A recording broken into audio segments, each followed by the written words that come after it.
Okay, let's see how much I can remember we talked about today. So, I think we might want to have like different perspective on what playing perfect means, on what pushing yourself means.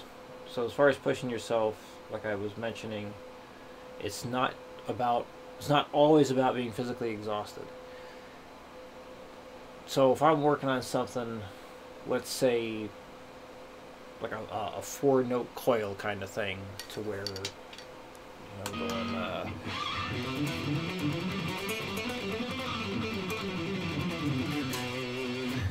or much higher up the fretboard or whatnot, whatever. So it's a very complicated pattern. So I can't get that fast enough to feel physically fatigued. So how would I push myself there? That's really just pushing it in terms of going as far as I can with that. So it's more of a mental thing. And then you got to think about you're gradually going faster. And that's what the metronome thing is going to allow you to do. So let's say you comfortably get up to something like 150, or even uncomfortably to 150. And then, you just try that next level jump. You try the 155, and then after a couple minutes you finally get that. And then, alright, so that's where you get for the day. And then next day, you get to 155, and then 160 is a pain in the butt. Maybe so you're going to be like kind of fluctuate sometimes. Like sometimes you'll be able to go really fast, sometimes you won't.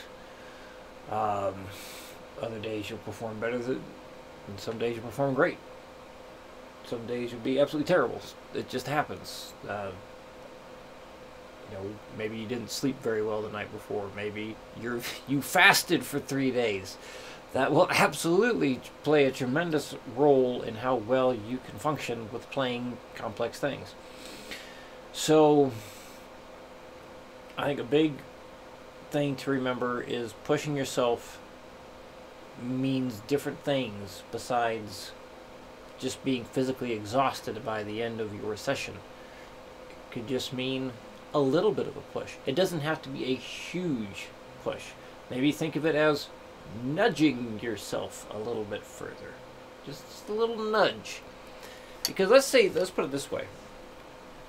What if 140 really is the fastest you can do something really accurate? Okay, well maybe the next day it's just 145, and then the next day is 150. So what if it's just 5 beats per minute per day? That's very, very good. Because in 10 days, that's 50 beats per minute. That's a lot. That's a lot. A lot. So even if you did 2 beats per minute every day for a whole month, and you started off by being stuck at 140, and then you're able to gradually add 2 beats per minute per day for an entire 30-day month, you'd be playing at 200 beats per minute. So remember, it's a gradual process. It's a gradual process.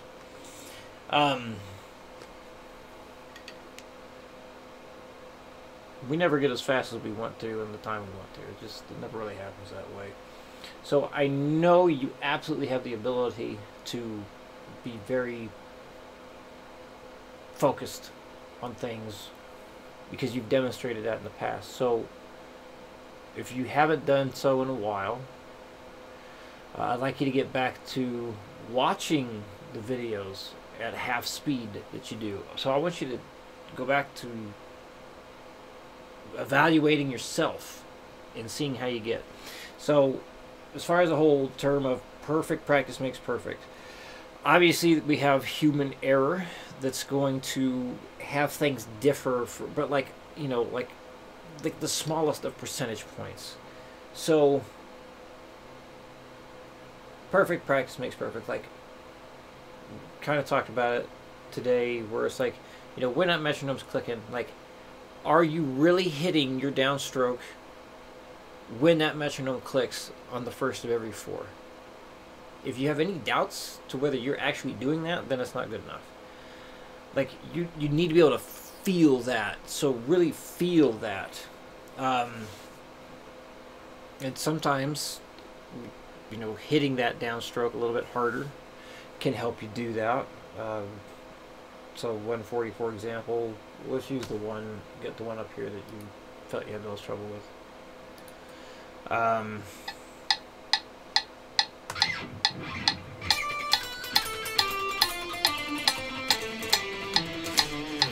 So I'm able to like hit that downbeat a little bit harder than the others.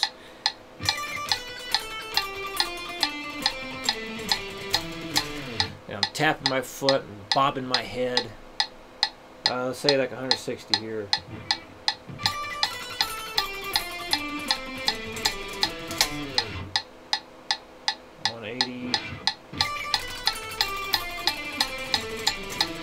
It's definitely harder to get more emphasis at that speed, especially with that particular thing.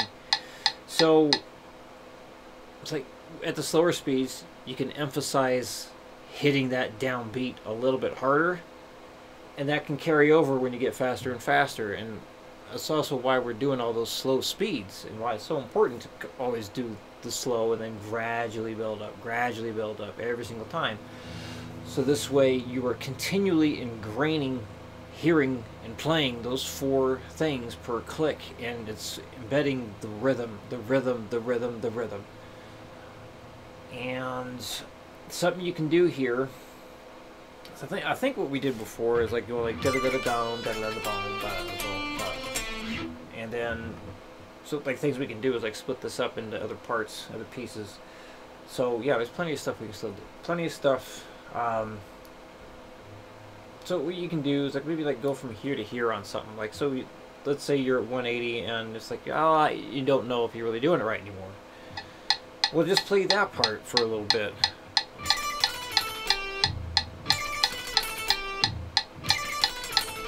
And then maybe add a little bit more.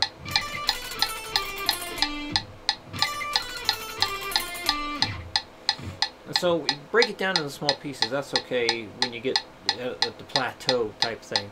Or another thing you can do is just like here to here, and then shoot for the whole thing again.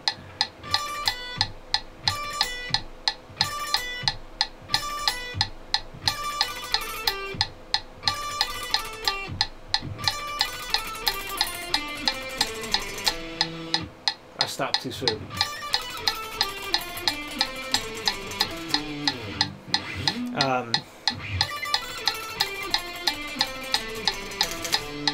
That felt better. Okay. So yeah, just max out number 1, and then like we talked about, you know, when it starts to take like 2 minutes, 1 to 2 minutes or more to nail that take, that's enough. You're good there. You know, these are short things here. So if it's, you know, 2 minutes long of like doing the same thing again and again and again, that's a lot of repetitions. Like right now, like Guitar Pro 7 here, it shows how long this lasts. So at 60 beats per minute, this whole thing lasts 12 seconds. 12 seconds. So when you're playing it like, I don't know, let's see, it'll tell me. Let's say 180 because we're talking about it. Okay, so it's a 4-second long thing at 180 beats per minute. So for 2 minutes, that's a lot. That's a lot. That's, I don't know. What's 120 divided by 4? Can you do it real quick? I can't. 30? Is that what it is? Fucking I, that's right, 30. So that's like, if you, okay, so let's be more realistic, because you're not going to be doing it like back to back to back. So I don't know, maybe like 20 repetitions, 20 attempts at something in 2 minutes there. So that's a lot. So that's what I mean, like, okay, when you're at that point, I mean, that's, you're at your limit for that day, most likely. And you could, like, say, you know, yeah, you can push it further if you really tried and you kept just pushing it, but you're not really getting much benefit anymore. So max it out for number 1, then go to number 2. Max it out. Write down how fast you got. Go to number 3. Max that out. Call it a day. You can like go back to it after, but you know, I don't want you to do like 3 go-throughs of the same thing before moving on to the next, because we want to make sure you have enough mental energy to go to the next one and then the next one. So yeah, I definitely think you were burning yourself out by doing it, working it up 3 times, then go to the next. Because I believe you mentioned, but the time you got to the legato stuff, perhaps you were too worn out to really do it. And I agree, yeah, you probably were, because you did too much of the other stuff.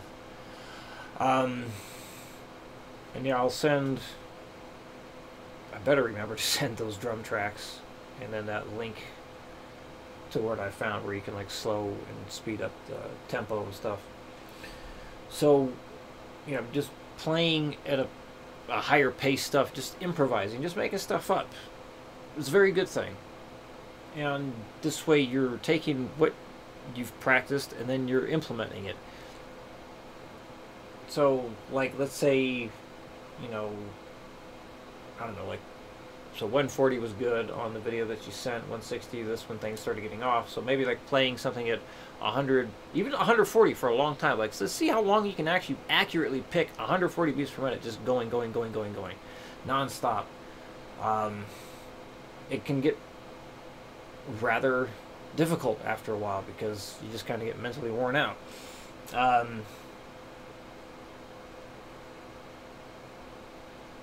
think that covers it all. Yeah. So let me know if you have any questions of what talked about here. I tried to make this like a recap of what we discussed today. Yeah. I think that's it. Okay. I'm done staring off thinking now. That's it. If I think of anything else, I'll say it. But yeah, let me know if you got any questions, and I will see you again next week.